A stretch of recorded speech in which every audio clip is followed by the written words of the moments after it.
बंधूंनो, मी दिनकर गरुड, मराठा कुणबी नोंद सहाय्यक समिती संस्थापक अध्यक्ष. आम्ही आमचे जे काही बनबनी कंपनी आहे यांची जी तेलसमुख येथे आलेली कुणबी नोंद आहे 3334ला, त्या संदर्भात इथे लिंबा या गावामध्ये आलो आहोत. लिंबा येथे आमचे सरकाळे बांधव आहेत, सुरोशी सर आहेत. त्यांना ह्या गावचे ते मूळ रहिवासी होते. याबद्दल आणि आपल्याला काही एक दोन प्रश्न विचारते. तर मला एका प्रश्नाचं उत्तर द्या सर, की आम्हाला थोडंसं कन्फ्युजन असं झालं होतं की बनबनी कंपनी राहायला कुठं होती? लिंब्यामध्ये होती. हा, परंतु त्यांची नोंद आली तेलसमुख मध्ये. ती कसं आहे, कोंडण म्हणून अजून या कोंडण म्हणून एक वाडा नंबराचं आहे, शेती बाडी होती कोणाचं होतं कोंडण?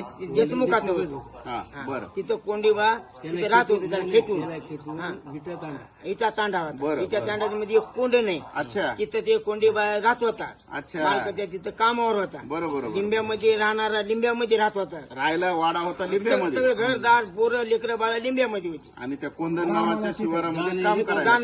जाणं येणं करायचं. मग तिथं त्या काळामध्ये ती जनगणनेची नोंद झाली हा. आणि मग ती तेलसमुख मध्येच पडली. तेलच मग मध्ये पडली ती बघा. अच्छा, हे महत्त्वाचं. आणि बळीरामजी राहायला कुठे होते? कोंडी मावळे बळीरामजी बळरामजी सगळे इथंच होते. मूळ घराणा इथं. मूळ घराणा सगळे इथे, चौघ भाऊ इथंच होते. मग नंतर नाही का कोणी पळला गेले. अच्छा. कोणी वागायला लागले. तुमचं म्हणणं असं आहे की बळीरामजी गेले परळीला. बळीरामजी म्हणजे यांचे आजोबा.